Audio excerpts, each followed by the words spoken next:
Teman-teman, selamat datang di Little Journal. Mungkin sering sekali kita mendengar kata oligarki. Lalu apa itu oligarki? Oligarki merupakan suatu sistem kekuasaan di mana kendali politik, ekonomi, atau sosial hanya dikuasai oleh sekelompok kecil orang atau golongan tertentu.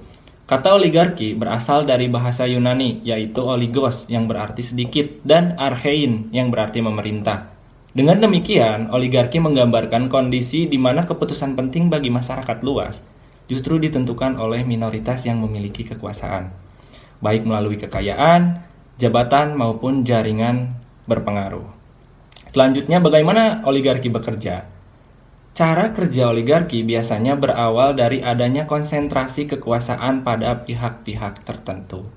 Misalnya, penguasa politik, elit ekonomi, atau keluarga besar yang berpengaruh. Kelompok ini kemudian membentuk jaringan yang saling melindungi kepentingan mereka, baik melalui kebijakan, undang-undang, maupun sistem ekonomi yang menguntungkan pihak tertentu saja. Dalam praktiknya, oligarki cenderung menyingkirkan partisipasi rakyat biasa karena akses terhadap sumber daya dan pengambilan keputusan lebih tertutup serta hanya dikuasai oleh lingkaran terbatas saja. Akibatnya, demokrasi hanya berjalan secara formal, akan tetapi tidak substantif. Dampak buruk dari oligarki itu cukup besar bagi kehidupan masyarakat dan negara. Pertama, oligarki itu menimbulkan ketidakadilan sosial karena kekayaan dan kekuasaan hanya berputar di kalangan elit. Sementara, masyarakat kecil semakin terpinggirkan.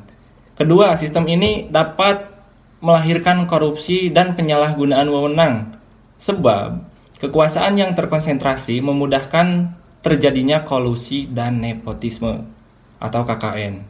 Ketiga, oligarki ini menghambat perkembangan demokrasi yang sehat karena aspirasi rakyat seringkali tidak didengar atau diabaikan, yang akhirnya kondisi ini menimbulkan kesenjangan sosial yang melebar, konflik kepentingan, dan melemahnya kepercayaan masyarakat terhadap penguasa atau pemerintah. Dengan demikian, oligarki itu merupakan bentuk kekuasaan yang merugikan bagi masyarakat luas karena memusatkan kendali pada segelintir orang. Cara kerjanya yang eksklusif dan tertutup itu membuat demokrasi kehilangan makna sejati, yaitu pemerintahan dari rakyat, oleh rakyat, dan untuk rakyat. Seperti itu. Maka penting bagi sebuah negara untuk terus memperkuat sistem demokrasi, transparansi, dan pemerataan agar kekuasaan tidak jatuh ke tangan kelompok kecil yang hanya mementingkan dirinya sendiri.